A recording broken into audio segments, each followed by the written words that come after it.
सबको जय यीशु। आज के सुसमाचार में हम 3 टाइप के लोगों को देखते हैं।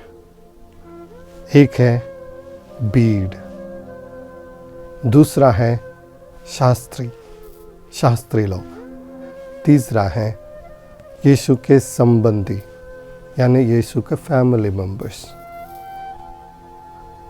इस तीनों में बहुत अंतर है। हम भीड़ के बारे में पवित्र ग्रंथ में कई बार पढ़ते हैं। ये भीड़ यीशु के साथ घूमते हैं। कभी कभी ये भीड़ यीशु की सुसमाचार सुनने के लिए आते हैं। यही भीड़ कभी कभी यीशु के बारे में गलत बोलते हैं। और यही भीड़ जब यीशु को क्रूस दे रहा था तो उनको क्रूस दो बोल कर चिल्लाते हैं। और यही भीड़ यीशु के बदले बराबस को चुनते हैं। और दूसरा है शास्त्री। वो हमेशा यीशु के पीछे घूमते हैं, कुछ अच्छे सुनने के लिए नहीं मगर उनकी गलतियां निकालने के लिए। तीसरा है फैमिली मेंबर्स, यीशु के फैमिली मेंबर्स। उसमें हम कैसे मेंबर बन सकता है वो प्रभु ईश्वर आज के सुसमाचार में बताते हैं। ये तीनों में बहुत अंतर है। ये तीनों व्यक्तियों में, जैसे कि भीड़ में और शास्त्री में और उनकी फैमिली मेंबर में। मैं इसमें किस ग्रुप में शामिल होंगे? शास्त्री लोगों के साथ या भीड़ में या यीशु के फैमिली मेंबर्स में? हम चाहते हैं सब यीशु के फैमिली मेंबर बनना है, मगर यीशु का फैमिली मेंबर कौन है? प्रभु यीशु आज की सुसमाचार की आखिरी में ये बताता है कि जो मेरा वचन सुनता है, जो मेरा अनुसरण करता है, वही है मेरे माता पिता भाई बहन। यानी प्रभु यीशु के फैमिली मेंबर बनने के लिए बहुत आसान है कि उनकी वचन को सुनना, उनके अनुसार आचरण करना। आज के सुसमाचार में हम ये देखते हैं कि प्रभु यीशु कहते हैं फैमिली के बारे में,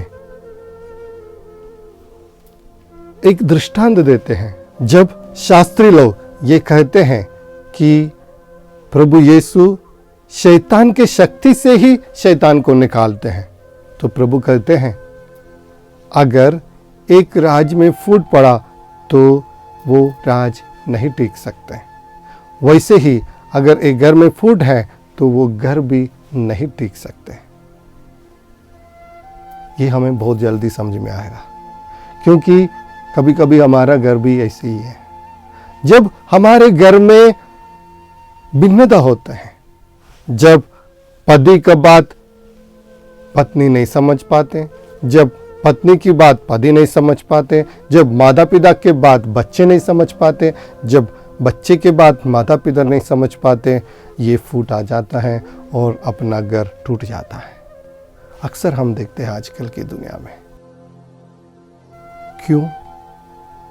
क्योंकि हम उस भीड़ की तरफ हो जाता है, भीड़ जैसे हो जाते हैं, जहाँ सिर्फ अपने अपने कार्यों में हम खुशी मनाने के लिए या अब खुशी पाने के लिए हम तत्पर रहते हैं। भिन्नता आ जाता है हमारे घर में, हमारे राज्य में।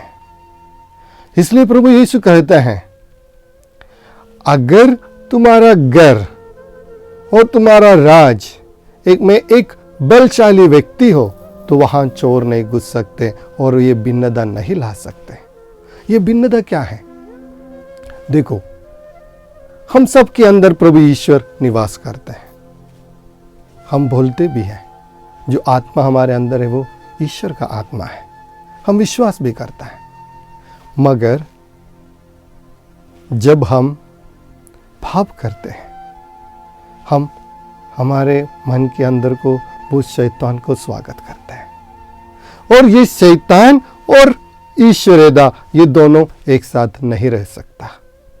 तो मेरी जिंदगी को भिन्न करने वाला एक चीज है पाप। इसलिए प्रभु यीशु कहता है मैं भिन्नता लाने के लिए नहीं मगर एकता और शांति लाने के लिए इस धरती पर आया है। प्रभु ईश्वर हमारी जिंदगी में शांति लाते हैं, प्रभु ईश्वर हमारी जिंदगी में एकता लाते हैं। तो हमारे घर परिवार में अगर ऐसे फूड चल रहा है, हमारे घर परिवार में भी ऐसा भिन्नता चल रहा है, तो समझ लो वहां प्रभु ईश्वर नहीं है।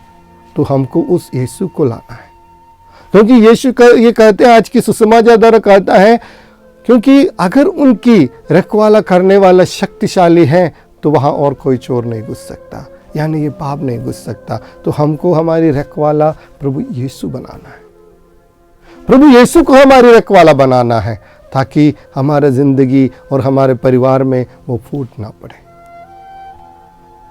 और आखिर में प्रभु यीशु ये कहता है, जो मेरा वचन और अनुसरण करता है और उन पर चलता है, वो मेरे माता पिता हैं, भाई बहन हैं। हम सब उस यीशु की फैमिली में मेंबर बनना चाहते हैं।